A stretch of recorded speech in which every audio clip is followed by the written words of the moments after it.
Lydia mentioned Eanes ISD, Westlake. You guys ever heard of Westlake? If you watched the football game this last weekend between Drew Brees and Nick Foles, you probably saw a featurette on our high school. They both went to Westlake High School. I am, and I'll admit this, even though I'm in Dallas, I'm an Eagles fan. Sorry.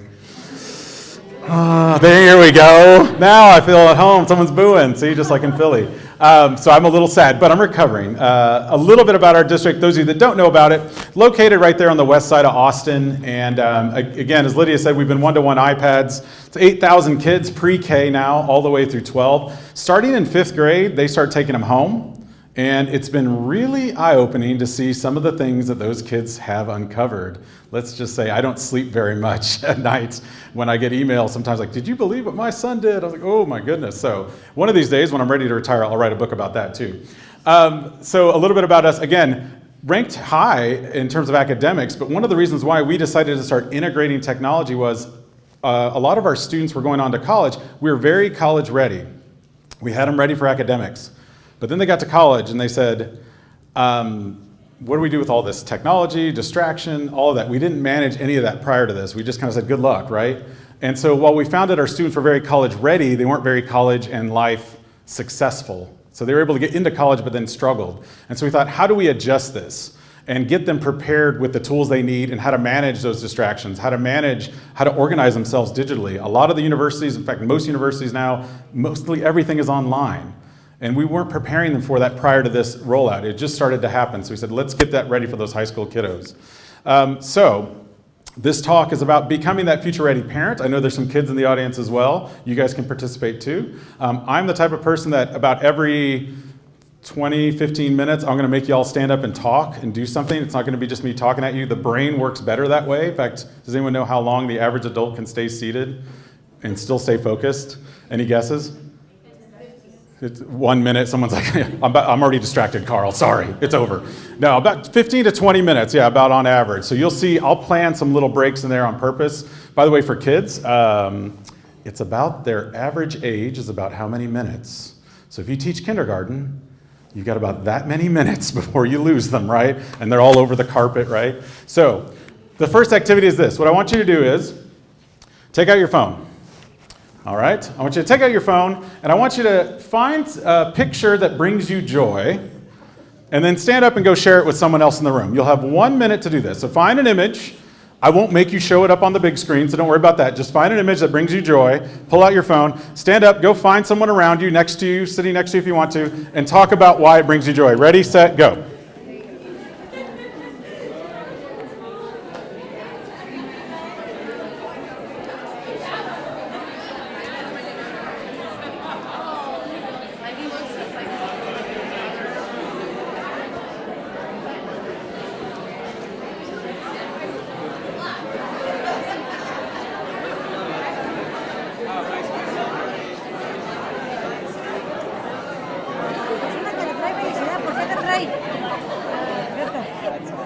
Sorry, I'm spying on you there.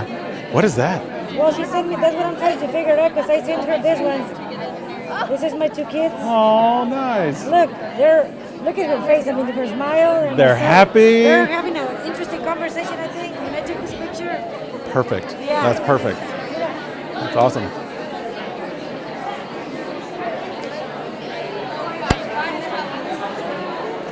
you have a water for me at some point? I just realized I forgot to get one. Nobody follow directions. Everybody talking to the neighbor. Okay.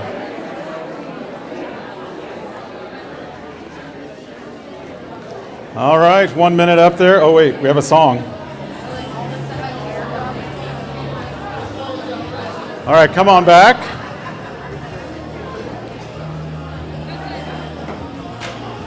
Yeah, we hear Nickelback. That's always good. Photograph. All right. So I'm curious. Those of you in the room, and be honest, how many of you shared a picture of your kids? Of your kids? Okay. How many of you shared a picture of your pets? Oh. How many of you shared a picture of your spouse? That's so depressing. It's like 3 hands. It was me. Thank you. Thank you for those of you that shared a picture of your spouse. I need to also share a picture as well, so here we go. These are my 3 kiddos, all with my last name. So pray for them, please. Yes, this is Ima, Ura, and Vegas Hooker. No. However, I do want to show you this picture because these students, these kiddos go to school at Eanes Elementary right down the street from my office. So I get to see them every day. I take them to school every day. We talk to them. These are the years that they'll be graduating from Westlake High School. My youngest one just started, that's Caroline is her real name. She's starting kindergarten this year. She's in kindergarten. 2031 is when she'll be walking out the doors of that high school. Think about everything that could change between now and then. I used to teach first grade, believe it or not. I just tried not to step on the kids. That was like my goal. And in 2002, I think 2003 was the last year I was in the classroom and teaching first grade. Think about how much has changed since 2003. You couldn't have done that activity I just did in 2003, right? You'd have to break out your Polaroids or your little photo albums, right, and look at it that way. Or if you had a digital camera, maybe. So a lot has definitely changed. Another thing that's changed is these guys. I decided, and I'll go ahead and admit this in front of everybody here, I sometimes parent fail. And one thing I did about 3 months ago is I bought one of these for each one of my girls. Anybody have an Alexa or some sort of Google? Okay, yeah, it's an assistant, it's nice. I plugged them in, and then I had to go on a trip, and I forgot to put any restrictions on them. So I land where I'm at, my wife's like, you need to check the record, because you can see everything they've said. And I started seeing things like, Alexa, I want some puppies, and Alexa, give me a pet from the Amazon, meaning Amazon. And I can't make this up. 3 days later, this arrived at my doorstep. Now, with even like thank you notes, it says, Dad, thank you so much for the gift. Thanks for the Alexa Echo Dot, Dad. To be honest, my parents found out what had happened, and so they pranked me with this. It didn't actually send it. But quickly I realized this world has definitely changed. It's not just about the phone anymore. There's lots of different things you can interact with, and we have to think as parents, what are we interacting with? What are our kids interacting with? Now, what's interesting, about a month later, my 4th grade daughter, I sent her up to her room to do her homework. And she came down 5 minutes later. I was like, that was a lot of math homework. How'd you get it done so fast? So I looked at the transcript, and it was, Alexa, what's 24 times 12? Alexa, what's... It's like, you're cheating. And then I started thinking about what my math teacher told me. He's like, you're not going to be walking around with a calculator in your pocket the rest of your life. I'm like, actually, I am. My phone is a calculator. But things have definitely changed quite a bit, right? Oh my goodness. How time... Anybody remember this? Okay. So this was like my first computer, by the way. It's interesting how things have changed. Torture has now changed, right? If you want to torture somebody, you don't pour oil on them, you just turn off the internet, right? Let's turn it off. And it's also interesting, you think about, you guys remember the stories about like the white van? You remember that one? It's always a white van, like don't get in the white van, it's driving around the neighborhood. We used to have this thing, don't ever get in a car with a stranger, and watch out for people on the internet, right? Now what do? Now, we contact a stranger from the internet to get in their car, which is just really interesting. Think about how much that has changed, right? Things are a little bit different. This next one's just for my wife, because she does this a lot. She goes, I live for the day when my phone's fully charged so I can unplug it and then roll to the other side of my bed. You know, she's always, I see that glow coming from next door. It's an interesting thing. So it's interesting, you know, looking at my own kids, and a couple of you in the audience I think are around this age. So my oldest daughter, Sophia, was, invented, let's say, in 2008. A little bit more to the deployment, never mind. So this is version 1.0. Invented in 2008, and this device invented in 2007. So that's pretty significant. If you have, any of you have kids that are 12 or younger, I see a few of them in the crowd, they've never known a world really without that device, right? It's just natural. It's part of the way they do things. And I started kind of researching a little bit of this, and I came across this great quote from Douglas Adams, and it's, anything that's invented when you're born or it's around, it's just natural. It's not new or innovative. It's like, that's just the way things are. Our kids were always going to know smartphones. Kids that age, it's just natural. It's part of the natural way of things. If you're between the ages of 15 and 35 and it's invented, it's probably new and exciting and you can get a job in it, right? It's a career, it's STEM, robotics, the App Store. Let's all build apps and make a lot of money. And then this next one, which actually speaks to my generation, anything after the age of 35 is against the natural order of things. It should go away. I've started to become that parent. At first, like, no, I'm the cool, hip, and trendy parent, right? I get everything the kids are doing. And then I come across this. Go ahead. You can do it. I know you can. Stand up. And I started thinking, what are some things that kids today probably don't know? So I went around and spoke to all the 4th and 5th graders in my school district just recently. And I showed them some images of some things. Just to see, like, what were some things. So, first of all, any guesses? What one do you think they knew the most? VCR tape, correct. Which one do you think they knew the least? Here are the percentages.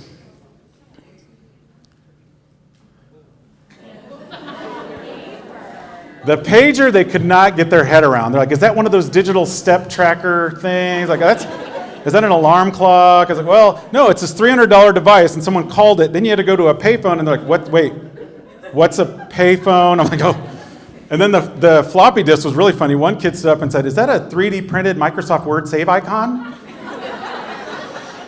No, but that's a brilliant answer is what I wanted to tell them. It's crazy to see how much has changed. And I think about communication and how that's affecting our kids today too. A lot of this has shifted too over the years. You think about when we first started, I always like to harken back to a relative of mine. This is actually me with my Aunt Gloria. She worked for Ma Bell Telephone for 50 years.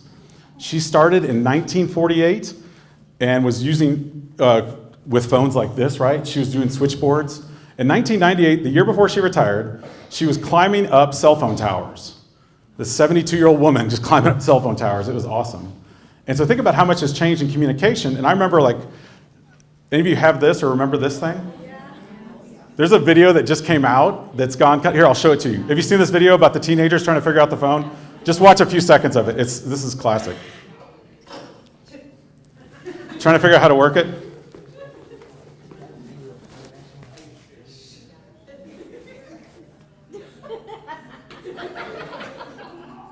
You guys have made this all worth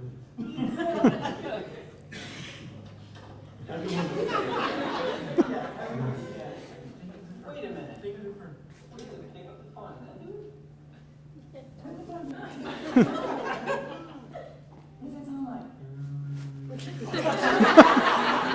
And I realize they've never heard a dial tone. Think about that. They've never heard a dial tone or a busy signal. Eventually they figure it out. It's like 5 minutes, and it's gold. But so thinking about that device, but then this, of course, was revolutionary. By the way, if you ever had this phone and you were a teenager growing up, it's like if you ever had a number that had an 8 or a 9 in it, you never got a date, right? Because it was like 8, never mind. I don't have time. I'm just going to walk away. But it was revolutionized by something completely different. This, which is kind of the same thing, but now with buttons. But you're still connected. So then, in the house, you could walk around, right? Cordless. Early 1980s. However, you're still kind of captive to about a 30 to 50 foot radius. So, this.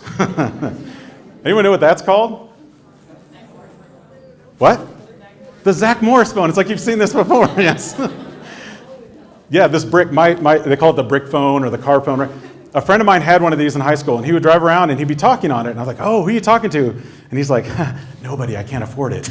It was $6 a minute, right, to have a phone call back then. This was my first phone I ever owned right here, the Nokia. I still have it, along with a bunch of other old phones in a drawer somewhere in my house, which is really strange. But this was significant because this was the first phone that could do what besides calling people? You could text. You could play games to Snake, someone said. Yes, you could play Snake. Text. So if you wanted to say hello, you had to do 4433555555. Yes. It was the first phone that could text. All of a sudden, communication started to evolve. It went from this, let's talk to each other on the phone, to now we can actually send little letters to each other, right? And then the next phone came out that I told my wife, I was like, honey, I promise, 2004, this will be the last phone I ever own. I know it's $400, but it's got this slick sounding name. It's metallic sounding. Do you remember the Razor? Yeah, it was like you could hurt somebody with it and also call people. Now, what was significant about the Razor was it was the first phone that could also do what now, besides texting? Pictures. So now we've gone from phone calls to texting to pictures, and they're really terrible. I look back at they're little grainy things, right? But all of a sudden it starts to change and convert, and my wife let me buy it. And I said, I promise it'll be the last thing. And then, well, then they happened, and I had to buy something else. So what I want you to do is look at this next, thinking about the future as well. Look at this video real quick and just tell me, just kind of shout out, what are some things you notice that are different? People, no people. Someone once said, well, one's black and white. I was like, yes, I know it's black and white. Right, over on the right, For just a half a second, though, there was a person there. What was that person doing? Yeah, fixing it, going over and kicking it when it doesn't work, right? Programming it. And there's a big increase right now with automation, right? We see it all the time, we hear about it. And so there used to be a quote that said, like, we're preparing kids for jobs that don't exist.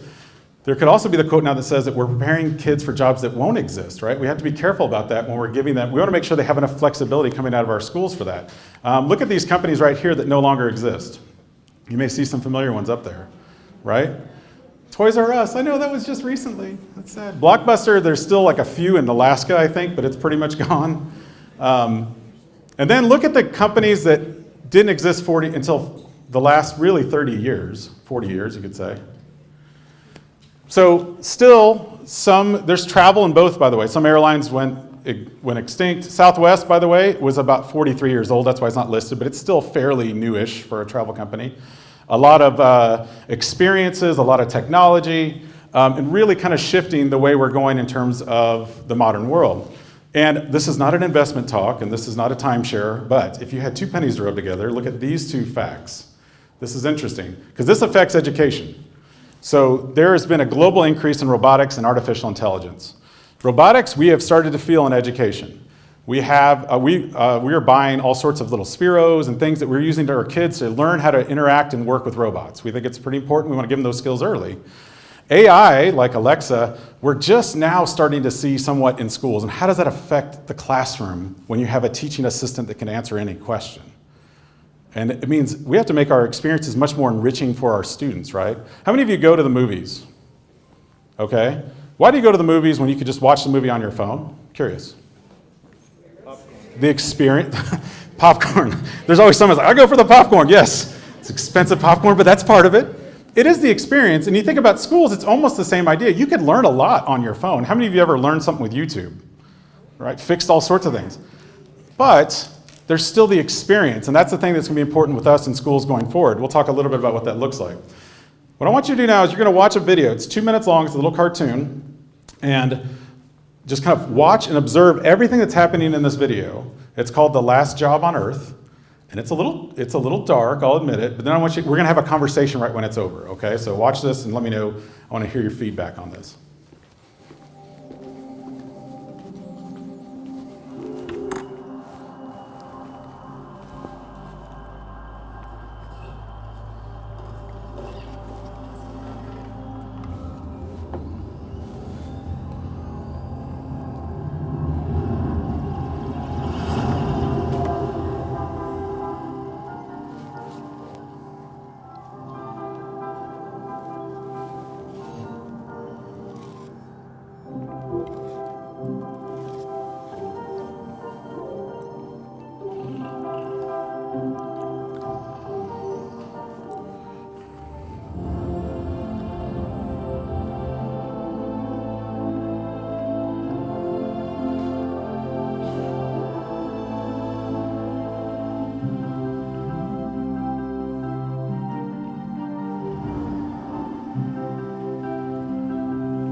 Okay, so what I want you to do is, it's been 17 minutes, guess what? So we're gonna have you stand up and find someone else in the room, someone not near you. Go find someone in the room, and here's what I want you to do. Talk about two things. One, what did you notice? What were your feelings, things you noticed in the video?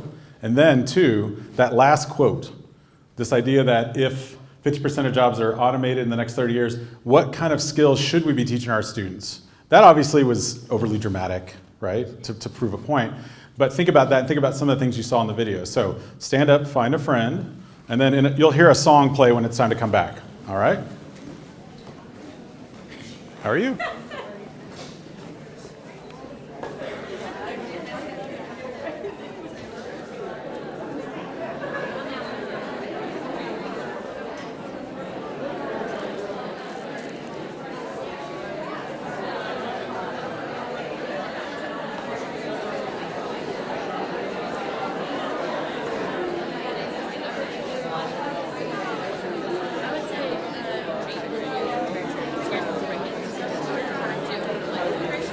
What you thinking? What's that? What you think? I agree. Yeah. I mean, the amount of, you look at the manufacturing cars. I think about autonomous cars like 3 years ago. Your main job is to program. Yeah. So there'll also be other things you think about, like, so programming and coding would make some sense, but in a world where there's a lot of automation, you almost want to go the opposite and say, like, what are some humanistic things that we could do, right, that separate us from robots? Right. Those elements that robots can't do. Probably for a long time, I would hope, like creativity and... in the cartoon, where's a friend? It was very isolating. It was very isolating. I got that too. Yeah, in fact... You need people to talk to just emotionally. Right, and I think it's almost like saying this could be the way we go if we aren't aware of the fact that there's not the friendship, the connection, face-to-face interactions. She never interacted really, I mean, except for her cat that was a robot. Think about it. Even the machine. What's funny is the machine still didn't work, and they had to kick it to get the medicine out, right? But yeah, it's different. And again, that was done obviously for effect. It's very bleak and. It's not going to make everyone run to coding and programming, but it's interesting you bring up the humanistic part. Where does that exist? That's one of the challenges. I mean, we've been one-to-one with iPads in I think 6th grade for 4 years now. But the kids are missing some interaction. You have to create make them talk. You have to create the interaction. I agree. Otherwise, it's all just iPad stuff. And we saw that early on too. So we've started really blending SEL with our technology to make sure it's like, let's look at how much time they're on the screen, how much time they're interacting, and then getting up to stand and talk, which I think some kids, like this, oral presentation even in the classroom is powerful. So, time is up. All right, let's see. All right, head on back. Thank your partner.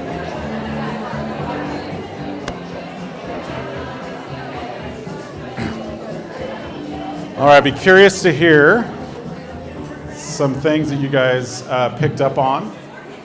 So first off, let's talk about the video itself before we get to kind of this question here. Let me turn that down. There we go. What are some things you noticed just in the video? Just some kind of ahas, wonderings. What did you notice? No human interaction. In fact, the only interaction was with her little robotic cat, right? Well, there was one person that smiled in the entire video. And it was the kid. And she said, I'm going to close the window. I don't want to see you anymore, right? Yeah. No? No, what she closed the window to is when she saw the food line. Right. Almost closing the window to the empathy that's out there. Like, I don't want to feel bad, so I'm going to close this and not notice the food bank line that was super long. What else did you notice? Yeah. Retirement village for people over 30. The retirement. I didn't catch that the first time I watched it, but I saw that it was like retirement home for over 30. I was like, wait a minute, that's like most of us here. Okay. So it was deeply not very personal. There's not a lot of collaboration, not a lot of communication, not a lot of things happening. So, knowing that this is an extreme meant to elicit response, what would be the things that we would want our students to have? And I know coding and programming makes sense, but what are some other things we want them to have to really separate ourselves from like the robots, let's say? What are some skills? Collaboration's a big one, right? Problem solving's a big one, yep. Let me turn that down all the way. What else? Critical thinking, yeah. Skills that separate us, right? So it's interesting because I think about 2 years ago, I want to say, the World Economic Forum came together. They do this every 5 years. And what was interesting is they synthesized, like, what are the skills, the 10 skills that we think are most important to life success in the future market. So in 2015, there's their list. You see it? And then what they do is they predict what they think will be most important in 2020. So some of the things you all just mentioned. And by the way, some of them stayed on the list. Complex problem solving, but still number one. Being able to solve complex problems is something that a robot cannot do. It struggles with that. Now maybe in 30 years, who knows? But right now that's still something that a robot can't do. Here's some other interesting things. That coordination and people management, still a big part of it. It's dropped down on the list a little bit because of this. Look what stepped up. Critical thinking, creativity. Separate ourselves from the robots, or we need to be more creative. How do we kind of elicit that creativity in our schools? Some of these got shifted around, and then two new ones, a couple dropped off the list, but two new ones were added to the list. And I find this interesting considering in our district, we're really working a lot on SEL, social and emotional learning, and how does that integrate with technology? And the two skills that they added were emotional intelligence and cognitive flexibility, the ability to adapt, right? If something gets in your way and it's broken, don't just say, oh, I can't get this to work anymore, I quit. But let's adapt and keep working. Like, let's figure out a way around the problem. Let's solve it. Just like that top one about that complex problem solving. So in our schools, we really spend a lot of attention on the interplay of technology and that all of these skills kind of on the right. I was just speaking with someone who's a teacher who was telling me that, yeah, at first when you get the devices, the kids it's like they struggle to communicate with each other because they want to communicate via device all the time. It's important for them to learn how to communicate that way, but it's also important for them to learn how to communicate this way, right? And so we spent a lot of time, this last 2 years especially, like oral and written communication is huge right now in our district. We want every kid to be able to stand up and present, talk to people, look them in the eye, know when to put the phone away, know when to put their device down. And so a lot of that is paired well with technology. I always hear, we need the balance of technology. You can't have balance unless you have some tech to balance, right? Because some people said, well, just take it all away and then we'll figure it out later. It's not really teaching them balance, it's just saying you'll figure it out later when you get older, right? So really kind of embedding that balance with these skills is important. Now, I found this website. This is real, willrobotstakemyjob.com, and I thought it'd be interesting to type in teachers and see what happens. So this is in 20 years, what's the prediction that teachers will be replaced? Whew, okay, only 0.95%. That's good, totally safe, we're good. I should tell you that administrators, 0.46%, so we're gonna be here longer than you teachers are. No. Now, what do you think, what are some jobs would you predict that if I typed it in, would be gone in maybe 20 years?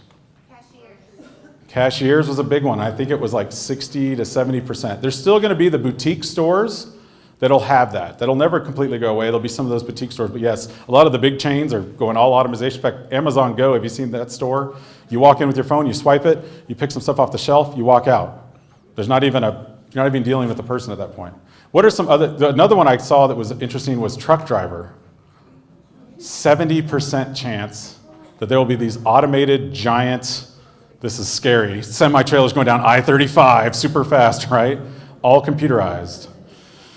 If you've seen the movie Logan, you've probably seen some examples of this, right? The big trucks coming down the street. So it's interesting to see what's shifted. Believe it or not, lawyers, sorry if there's a lawyer in the room, lawyers are actually, there's some talk that that's going to become somewhat automized too. That's not even a word. Because a lot of the things they're doing is just looking up certain facts and comparing it with laws. Well, you can have algorithms do some of that. So it's interesting to see what markets are increasing and which ones aren't. It's still about that experience. So today we'll kind of hit on these three things, looking at all that history and where we're headed, and really hitting these three things and how it plays in our schools, but also in our homes, right? And so in our district, these are hot button issues. The first two, especially parenting, is always something we've had for generations.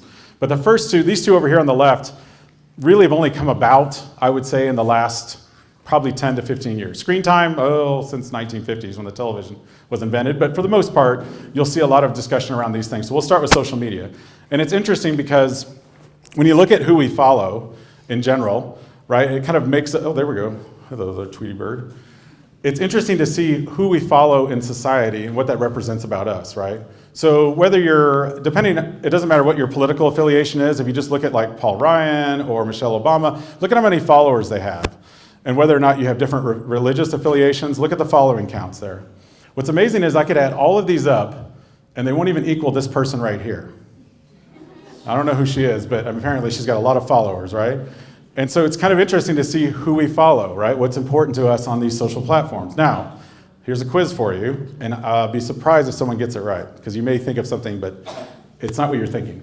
The top 5 social media apps among US teens, the top 5 apps that they've ever accessed. It doesn't mean the ones they're on all the time, but the top 5 social media apps. This is of May of this last year.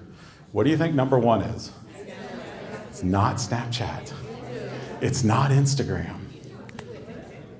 YouTube. 85%.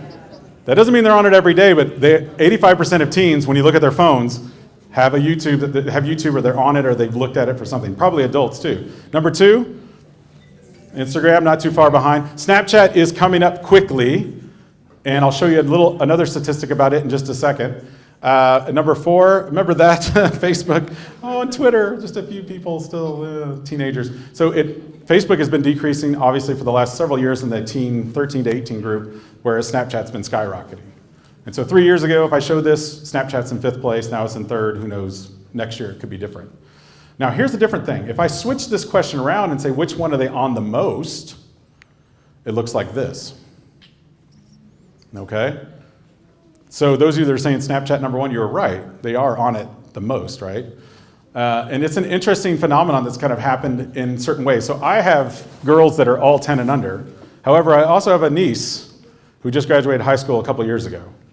And she has been kind of my, I could say, experiment when it comes to social media. She's helped me with a lot of the things and helped me understand some of this. In fact, here's a picture, of course, taking a selfie with, because that's what teenagers do. She took a selfie with me and she was like, yeah, I'm going to tell you about Snapchat. And she started talking to me about what it was. This is in 2015, right when it was coming out. She's like, yeah, I send these pictures and they get deleted and it's great, and it's awesome, and no one ever sees. And I'm like, oh, really? Let me investigate a little bit. I found a way within about 2 minutes to hack Snapchat. And I told her, I go, Jordan, come over here for a minute. She's like, what are you doing? I was like, I'm hacking Snapchat. She's like, what do you mean? I was like, just give me a second. I said, I can download, at that time, all 4.6 million users' photos that they've ever posted on Snapchat. And her face turned white.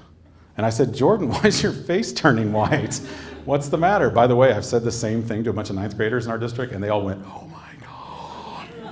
I said, how do you think things are sent? I mean, in her mind, she thought you take this silly dog face selfie and it's magically sent through the air, right, to this phone. Well, in actuality, right, take that selfie, goes up to the cloud, the internet, Snapchat servers, comes back down onto that friend's phone, and then sure, deleted. But what'd you notice? There's always a copy somewhere. The internet never forgets. And so I've showed her this, and again, she's like, well, I'll go ahead and admit, this friend of mine sent me this picture, and I was like, okay, I'm just letting you know. A friend. Let's just say a friend sent, yes, everything, Jordan, it happens, right? And so I don't tell her this to scare her, but just to give her some knowledge and say, just know that when even though it's digital and it seems quick, there's still a record of everything. There's no such thing as truly anonymous. There's no such thing as truly temporary on the internet. There's always a way to track something. And so I said, so in 10 years from now, when you're out there in the workforce, you want to make sure that if something does turn up, that it's not going to be something that's going to be kind of damaging to you for your life. And it's hard. By the way, this also affects not just teenagers. There's a lot of 20-somethings, 30-somethings that have made some big mistakes recently because we're all kind of experiencing this at the same time, right? It's not just the teenagers that are learning about it. So really helping her kind of figure that out. Now, here's an interesting stat too. This survey was done, I think same thing, May of 2018. And this was, what kind of effect does social media have on kids' lives? It's kind of not what you would think. It's kind of a wide range, actually. 31% said interactions on social media make them happy. 24% said, not happy. 45%, good and bad. And I think probably as an adult, you could probably say the same thing, right? Like, yeah, there's times where I like seeing certain things on Facebook. There's times when that relative likes to rant about that one political thing, right? And then you're like, oh, here we go again. It doesn't matter what side you're on. And it just ends up being a very impersonal space. So there's good and bad to everything. And this will be a theme throughout, by the way, because not all social media is terrible. In fact, if you could list, what are some ideas, what are some things you think would be positive about social media? What are some things that you like about it or positive to have? Give me a couple. Sharing pictures of your kids really fast. Sharing pictures of your kids really quick. I call that sharenting. Only if you overdo it. Yes? Just work information. You personally could be family. I've got a niece that, I swear to God,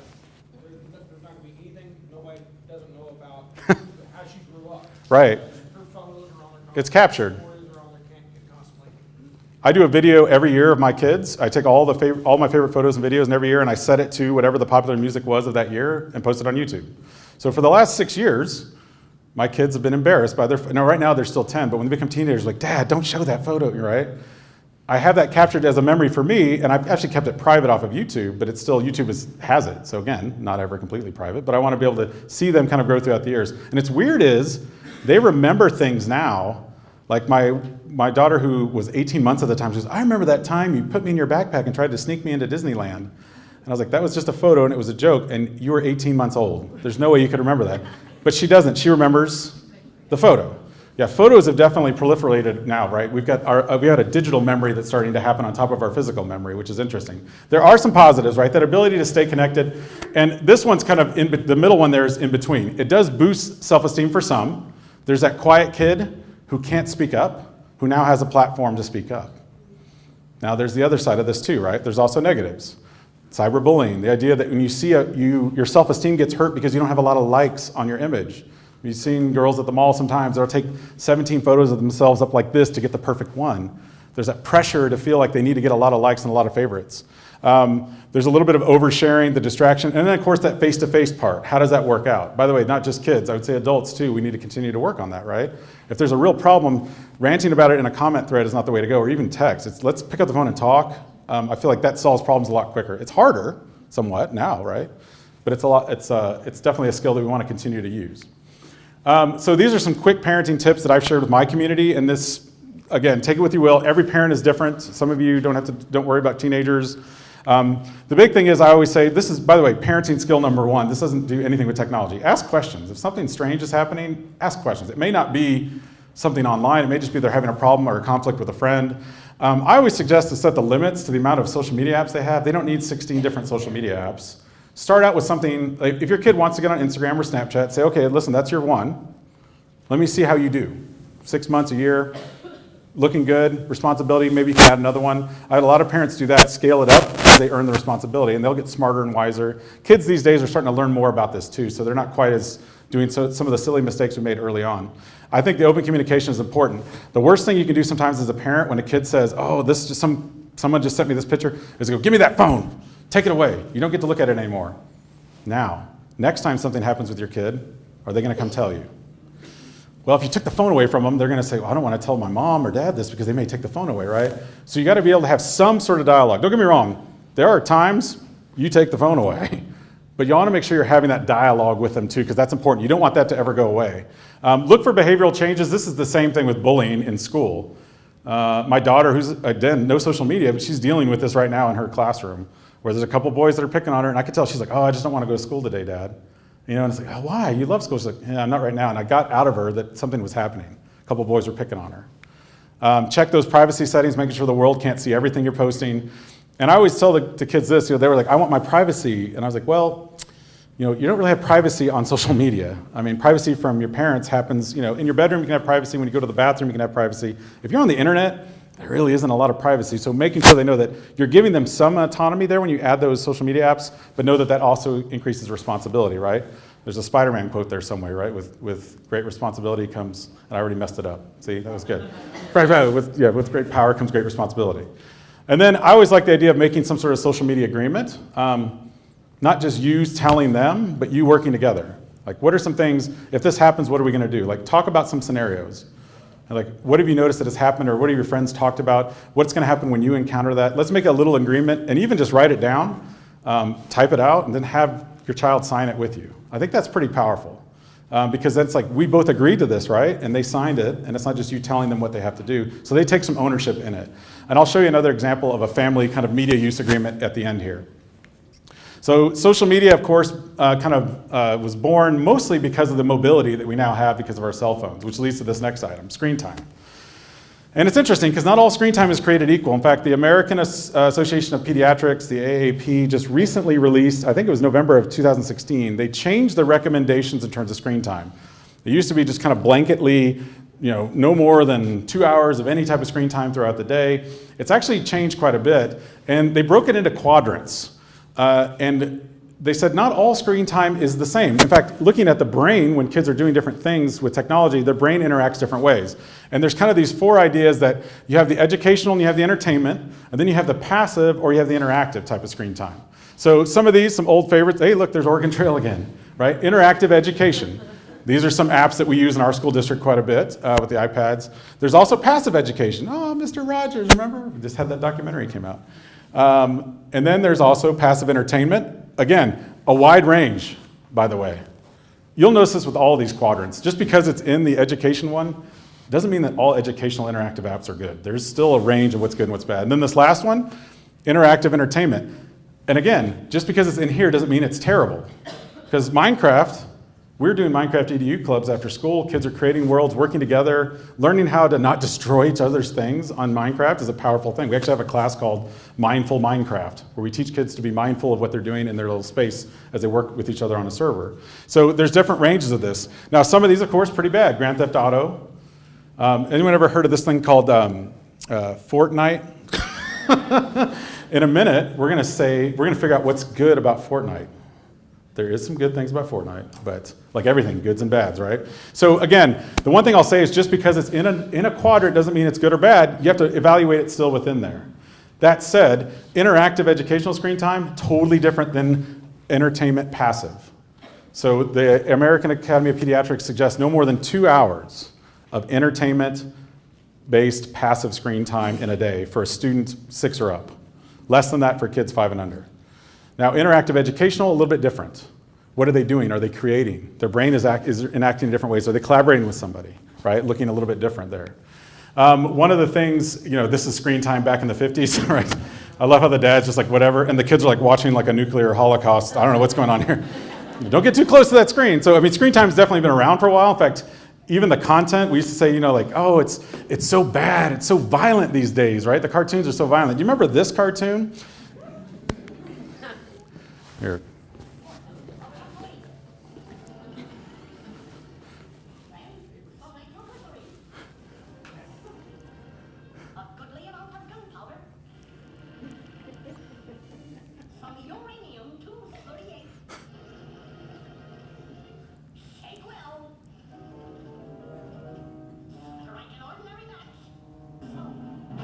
Of course, it's a cartoon, and it's a little over the top, but again, I realized quickly when I was looking through, I came across this website quite a bit when I was starting out on this Common Sense Media. Are you guys familiar with it? Have you seen it? This is great for anything. A parent, teacher, they have educational apps in here. They have movies in here. I discovered that PG in the 80s is different than PG now because I wanted to show my kids Goonies. It's kind of scary. There's some scary stuff in there. So I went on Common Sense and looked like, 9+ is what we recommend. It's like, whoops, I showed it to my 8-year-old, right? So again, it's a guideline, like anything else. You as a parent can decide because every kid is different. But it's helped me a lot when I've looked at like some movies. I want to show them Harry Potter, and we've been reading all the books, which is great. And I try to show the movie when it's done. But after you get to like book 4 in Harry Potter, it gets kind of dark. There's like death. And so you have to be willing to have those conversations too, and I think that's the important thing. Even on those screen time things, even if they're playing a game that you see is like, this is Fortnite, I don't understand it, it's so powerful for you to sit next to them for just a minute while they're doing that. And just say, what is it you're doing? Explain it to me, and kind of have that moment to bond and connect with them. I think that's an important part too that's missing somewhat. When you just say, here's the screen, I gotta go to the doctor's office, just sit over there in the corner for an hour quiet. I've done it too, but then it's also like, what did you do? What did you build? What did you create? In that sense. Fortnite. So the negatives, it's got some addictive qualities. There is some cyberbullying. There is no filter on Fortnite. You could say and do whatever you want. What would be some positives about Fortnite? I'm going to challenge you. Give me something that's positive. Those of you that have seen it play. What's that? Cooperative play, collaboration, problem solving. Some of those skills we talked about. I watched my 14-year-old nephew, who's on this quite a bit. His parents have gotten really good about setting pretty good guidelines in terms of how many hours or minutes he's on it, and he follows that pretty well now. But it took, don't get me wrong, it took months to get him there because he was, no, I don't want to turn it off. I got to play one more. But I've watched him play and listened to him cooperate with people. It's pretty neat to hear him like, okay, now you go over there and just strategize kind of how it all works. So there is some positives to it. That said, there is also quite a bit of negatives when it comes to that addiction and that cyberbullying, the things that can happen within the app itself. This, by the way, is not just Fortnite. There's lots of things that can do that, right? So a couple of tools, and I'll get into this with the parenting tools, but for those of you that have iOS, this came out, I think in October, iOS 12, the screen time. I just started doing this. So all my kids, all 3 of my girls got iPads from Santa.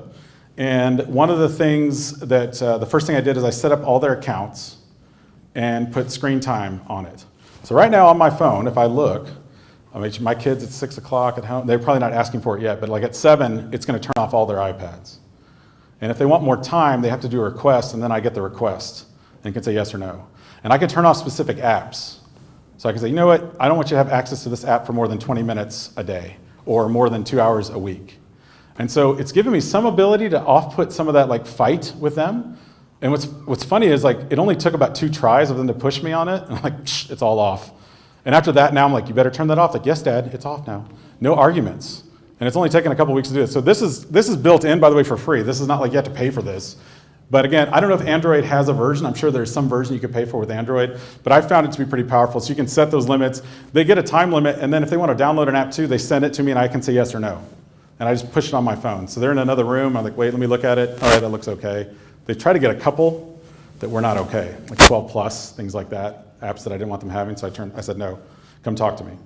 The other part of this that's important is that time of day and sleep. How many of you can wake up without an alarm clock? Just get up naturally. Oh, I'm so jealous. What's your secret? Just go to bed early? It's kind of like you have the circadian rhythm inside you. You know when it's time to wake up. You know when it's time to go to bed. Look at this data. This is actually from a TED Talk from Dr. Russell Forster about the amount of sleep we're getting. And it's very common nowadays for adults to get 5 hours or less. I'm kind of hovered between 5 and 6 myself for a long time. And it's not good for you over long-term health, right? And there's an effect that happens. So what he talks about in his talk is there's a circadian rhythm that happens when you look at bright lights or bright screens, blue screens particularly, your brain is waking up. It still thinks it's daylight, and it takes it about 30 minutes to wind down. So you've started to see that there is some changes that are being made to devices. I love this. There's one that's for Android, Mac, and PC too called f.lux, and it puts on a shade essentially of amber, which is still not perfect, but it's a lot better than that bright blue light that you see.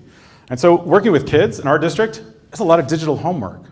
And so the parents in my community say like, wait, they have all this homework and it's all digital. Now you're telling me not to use that. I said, no. I'm telling you that 30 minutes before they go to bed, they need to go to sleep. So if you're working with your kid, think about, okay, how much homework do you have? We have dinner. We're not going to be on our devices then.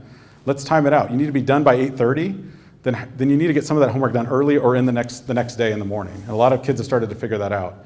Because I said the worst thing you do is say, oh, put it off until about 10 o'clock. Like, oh, now I got to do my homework. They need to be able to figure that out too. By the way, mom and dad, you shouldn't be the ones harassing them about that. Eventually, they need to learn how to do that, right? Because when they go off to college, they're out, and they've got to be able to figure out how to do that as well. So kind of balancing that screen time. And then I'll say this too, one little disclaimer, because I get a lot of these emails from parents in the community. They'll see some research out there that's from the New York Times or somewhere that says, screen time's evil and it does all these things. And I just say, be careful whenever you look at something, don't repost it. I saw this one came up recently, this was in October. It was this, first of all, the headline, and then look at the bottom, I'm convinced the devil lives in our phones. This is an article, now think about a newspaper, what is it meant to do? It's trying to elicit clicks and responses. And if you read it, it's about, and I've seen this from a lot of parents, like Silicon Valley parents aren't putting their kids in tech schools. Well, it's about 3 parents in 3 different companies. It's not all the parents in Silicon Valley. And it's about them that have decided because of one of their kids that they don't want them in a particular school with a lot of technology because of the way they interact. I can tell you right now, my 3 kids, one of them struggles with technology, and I would probably keep her kind of calmed down from that, and I'll talk about her in a minute. But the one thing I'll say is when you see these articles, just kind of my disclaimer is this. Always be aware of misleading or extreme titles, that lack of research, and then anecdotes that support a narrative. So I clicked on the article and I started reading through it. And it says more and more research says, but then there's no link. And then when there is a link, sometimes it goes to another post or a blog. So I always say, make sure you're looking at the research, because I'm guilty of this too sometimes. I'll see something like, oh, this is cool, let me repost it on Facebook, right? Well, now all of a sudden, well, he posted it, so it must be something real because a friend of mine posted it, so have you seen this article? Always take time to do that. I talk about kids, we talk about fake news and identifying what's real and what's not with kids all the time. Same thing with adults, I say. Just be careful when you see those research articles because they usually have somewhat of an angle, right? To kind of promote a story or to get you to click on it. So that's kind of my little disclaimer about that. This came up really big in October in our district, and there was all the chatter in the community, and they all started sharing it. So we stopped and said, all right, let's actually analyze what this looks like. And so we had a task force similar to the one you guys have together. Yours is the Technology Advisory Committee, is that correct? Yeah, ours is the Digital Learning Task Force, very similar, students, parents, teachers. And we started going around and surveying and looking and researching and doing focus groups, sitting in meetings like you guys are doing right now, learning about this and seeing like what is the impact and how does this affect our kids, and then how much usage is actually happening during the school day with the devices. And I went around in October, this is October right before Halloween, and we went around all of our schools and we started pulling screen time statistics from the devices. Now, I wish there was a magical way for me to do this, like hit a button and see it, like with my kid's device. I can't. Right now, you have to manually go and look at every device. So I had a team kind of go around and take a snapshot. But we were pleased to see what the data turned out. And that is that even in kindergarten, we're talking about 30 minutes of time the screen is on. And I'll preface that by saying the screen is on. That doesn't mean they're glued to the screen, because sometimes I'll walk into classrooms and the screen will be on, but they'll be having a conversation with each other. But technically, it's still screen on. And then you can see when the devices start going home, right? Middle school, boom. High school, boom. Almost 3 hours. And that makes sense because a lot more of their work is digital, and they're taking it home over the weekends versus these kids here that just leave it at school. And so we also started walking around saying, what does that look like? And we started taking pictures of what it looked like, because our other concern was, we heard this in the community a lot too, 7 hours, they're on the devices all day, they're not doing anything with paper. And so this is what we captured when we walked around. There is some of this where kids are doing their artwork and capturing it. This student right here on the right, she's actually, this is actually reading to her. She has an accommodation for math. And so a first grader, getting it read to her. If you're in a classroom and you're teaching, and there's no way you can accommodate for 22 different kids with different strategies if you don't have some sort of tool to assist with that. So it's helped with the differentiation in our schools quite a bit. This student, who I can't show you the picture of the kid, but he's a nonverbal student. And it's allowed him to some level of communication and inclusion in the classroom. Special education, it's helped us big time when it comes to the integration of tech in terms of getting those kids to be on a level playing field with kids in the classroom. I think that's powerful too. And then kind of things like this, capturing what they're doing over there. Those kids over there are interacting and working on a project. Look what the teacher's done. They set up a little camera here, a little camera stand with their iPad, and they're just recording it. Simple thing, right? And then later, while she's working with a small group, she'll go back and watch and see what they did and how they interacted. Almost like cloning herself somewhat. And then there's one of those little Sphero bots I talked about before right here. These kids are working on programming that. Again, this is all elementary. Trust me, he did not break his arm because of the robot. I don't know why it's broken. Technology doesn't hurt you that bad. So it's interesting to think about the ways that it interacts. And I say, as people in the committee, as you're going out to your schools in Richardson, be looking at that and seeing, like, is it thoughtful? Is it purposeful? How are they using it? How's the balance of interaction with tech? Is it a tool, or is it just, are they on it 24/7? And I met with your teachers this summer, and I can tell you guys are on the same path we are. It's thoughtful and purposeful use. You just want to make sure it's consistent, right? That's the big thing. So it's been, a little while. So our next stand and talk moment. Here we go, last one. And I'm going to challenge you on this one. What are some ways that technology helps you in your daily life? This doesn't have to be just in school. In general, stand, find someone else. Ready, go. You're going to stand up because you've been sitting for a while, and some of you are getting bleary-eyed there. That 6:30 window is hitting. Stand and find somebody. And then think about ways technology helps you in your daily life. We'll do this for 1 minute.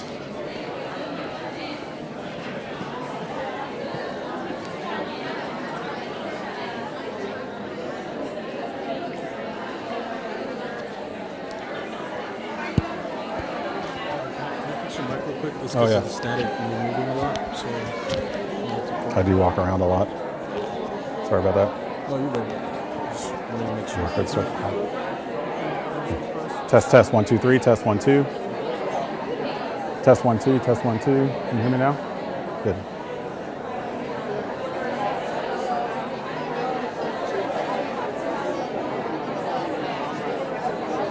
How does it help you? Is that your phone? You have your own phone? How do you use it? I use it for my homework. Oh, you do? What kind of homework are you doing on it? I use it for my math homework. Oh, nice. Do you use is it a math game or an app that you use, is it IXL or Prodigy or some sort of game you play in it? Prodigy? Yeah, my daughter uses that too. What grade are you in? So is my daughter, 4th grade. She uses Prodigy a lot. That's nice that you have a phone. My daughter wants a phone really bad. I keep telling her, wait. maybe by the time she's in 5th or 6th grade, we'll see. But that's cool to use it for that. That's good. Do you ever text or do anything like that with it? See, my kids just figured out how to do that. So now it's all the favorite emojis. Like, what's your favorite emoji? You don't have a favorite emoji? There's like emoji, and it's, with my 5-year-old, it's the poop emoji. So she's always posting that to me, like, why are you sending me that, right? Yeah. Anyway, cool.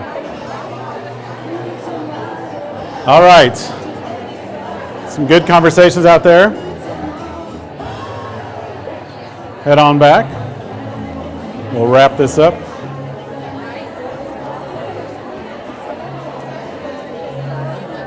Always good when you can talk to a 4th grader about what we were talking about, her phone and how she uses it. It's interesting to hear. My 4th grade daughter has been politicking heavily for a phone recently, so I was asking a 4th grader over here, how do you use it? And she says, was it Prodigy you use sometimes? Yeah, using it for math apps, practice. So she uses her phone for more than just, but she also texts with it too, right? She wouldn't commit to a favorite emoji, though. That was the one thing I was hoping to get her. It's like, what's your favorite emoji? So give me a couple of these. How does technology help you in your daily life? Someone raise your hand, shout something out. Translating. Oh, have you seen the Google Buds that are, now they're not perfect yet, the Pixel Buds, but there's a way that you can actually, they say 40 languages now. You put them in your ears, you go somewhere, someone talks, and it's translating in your ear. Very glitchy, by the way. So somewhere someone's going to be offended, probably. What did you say to me? No. But that's already out. So you can imagine 5-10 years, that translation. What is it? Uhura from Star Trek, the universal translator, right? What else? GPS, big one.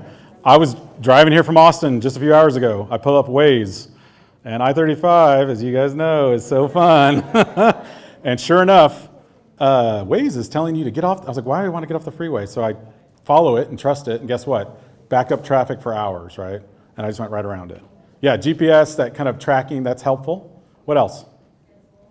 Scheduling, right, alerts, calendar reminders, things like that. I put the little reminder on mine that's a location reminder. Have you ever done that one? So like my wife's like, oh, go pick up something at Walgreens.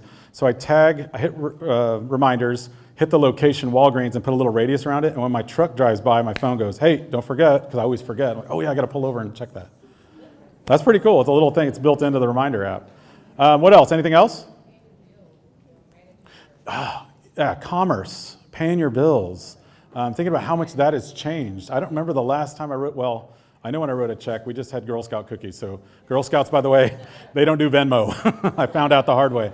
So I did write a check for my daughter's Girl Scout cookies, but it's amazing to see how much it's changed. And in our schools, we talk about, there, again, like everything, pros and cons, right? We want to make sure there's that balance. So there's some things that it does for you, things you're talking about, those connection with others, being productive, catching up, capturing things, commerce.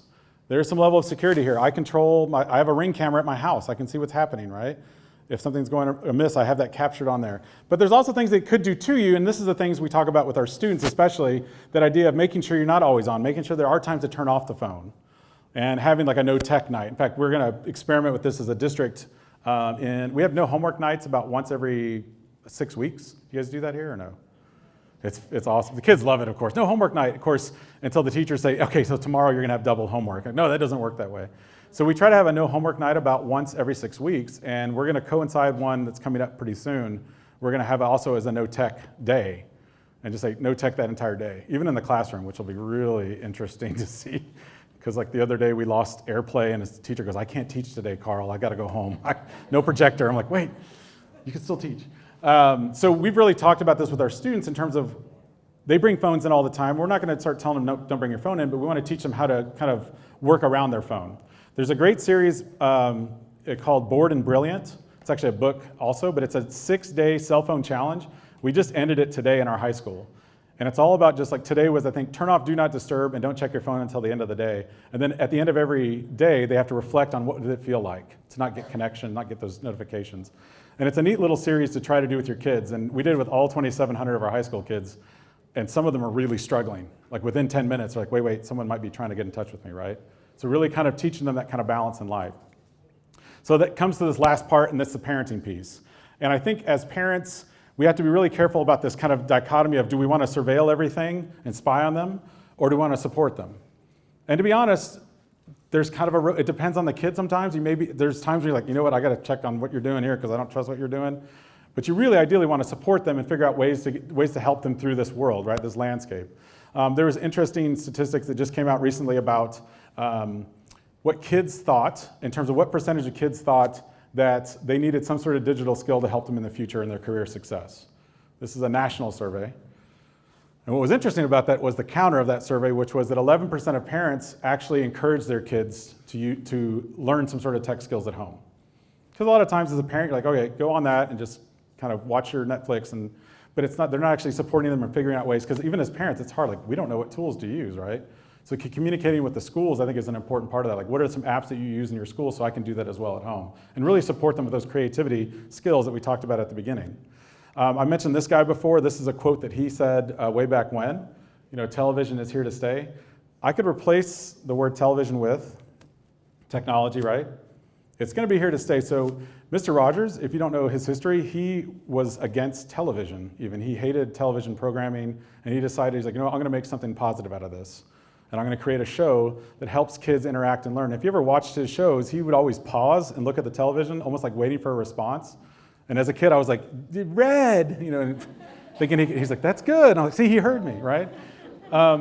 He decided, he's like, I can either run away from it or I can embrace it. And that's what he did with television. And if he's still alive today, same thing with technology, right, in a lot of ways. And I think about this as a parent. It's like that moment when you have, I just baked these cupcakes. Oh, they're so good, right? And your little sweet angel of a kid comes in and says, can I have some cupcakes? As a parent, you don't just say, sure, you can just have as many as you want, because what's a kid going to do? Eat as many as they want until they get sick, right? So I really think as parents, we have to kind of figure out this balance of this media mentor, this idea that there's this kind of enabler side, and then there's the restrictive side.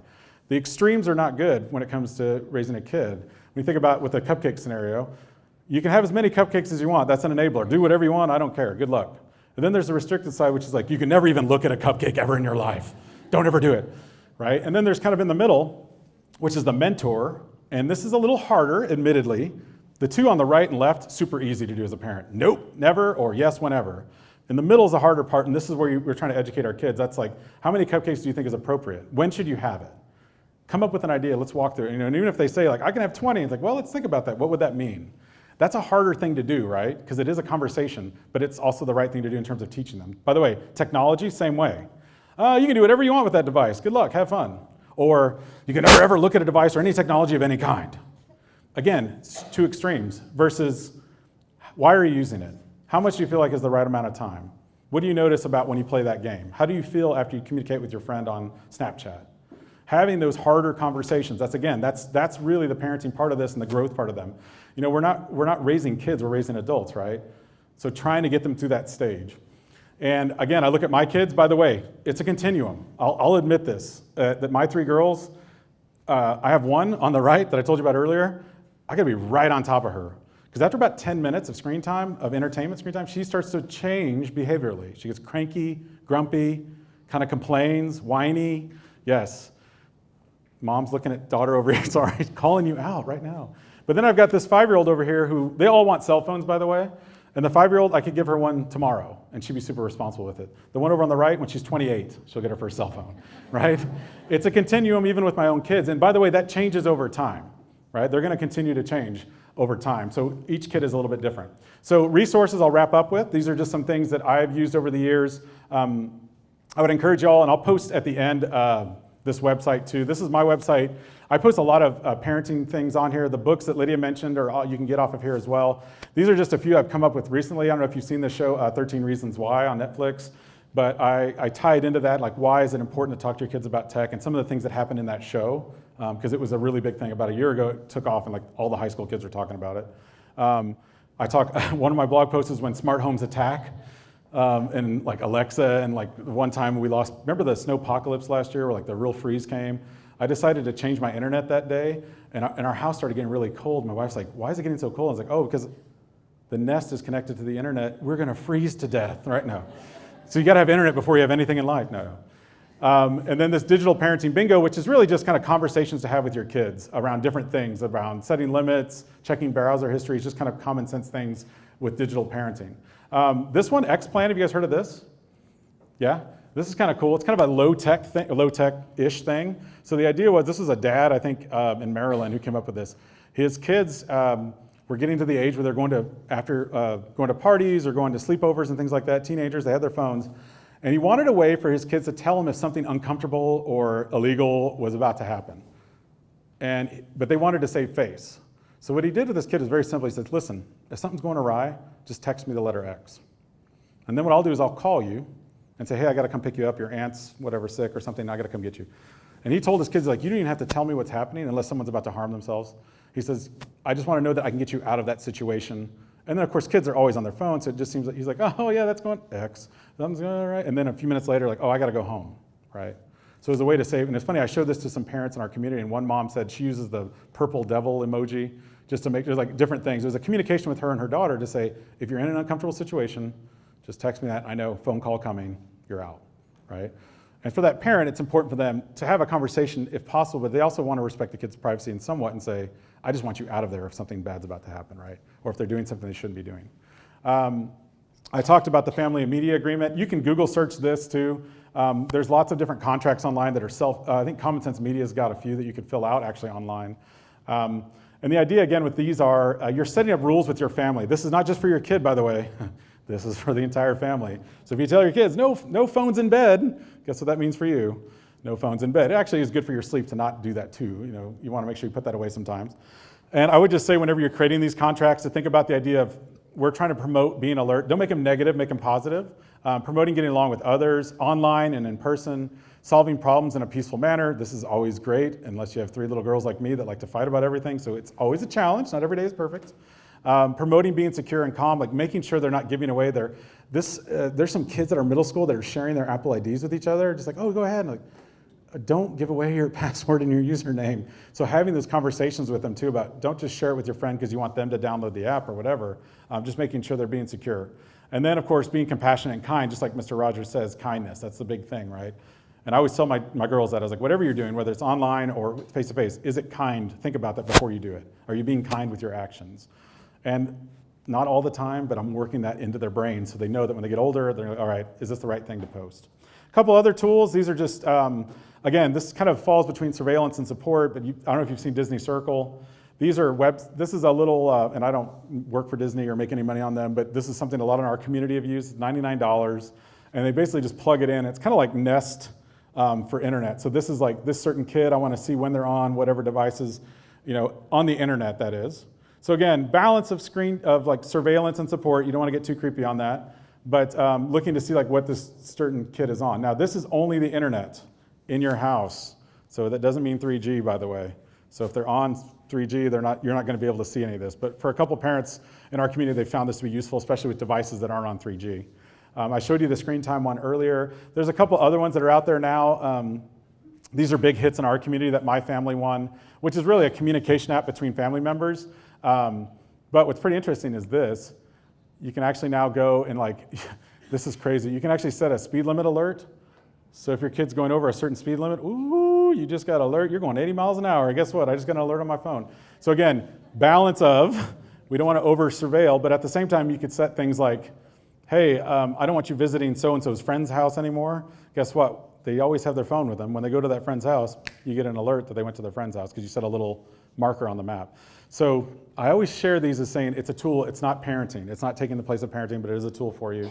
A couple other ones. This was also invented by some dads that were really looking at social media, and they wanted to figure out ways to kind of, what I like about this one is it doesn't just capture every single thing your kid says on text messages or Snapchat, but it actually gives you a transcript if something is set off. Like if there's an alert about self-harm, or if there's an alert about maybe they're sharing photos that they shouldn't be sharing. I won't share it because there's some kids in the room. You know what I'm talking about though.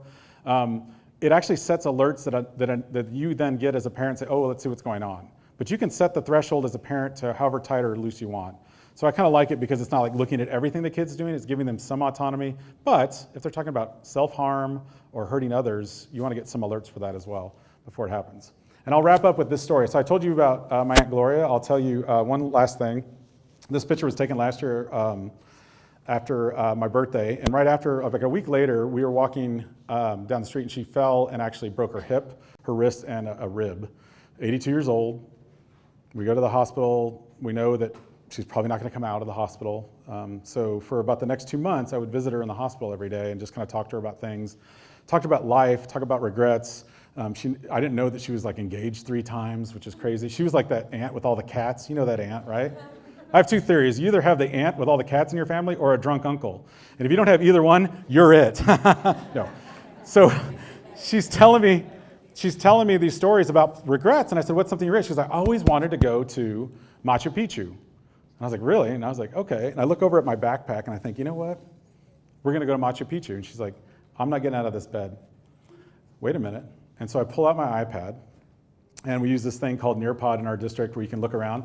And I pull up the iPad, I hand it to her, and she's in bed, and she starts looking around. And she's like, what is this? I was like, you're at Machu Picchu. And this big grin starts to come across her face. And within about a minute, she goes, where else can we go? I was like, okay. Where else do you want to go? She's like, I want to go to Egypt. I'm like, whoosh, boom, now you're in Egypt. And she's looking at the pyramids.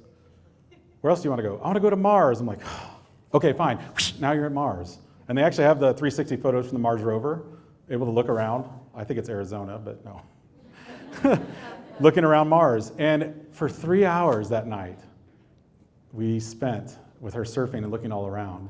And I started thinking, as a teacher in the classroom, our jobs don't end when the bell rings, right? We're teachers in our families' lives. As a parent, it's the same thing. You're interacting with little ones, but you also have family members that you're working with on different things.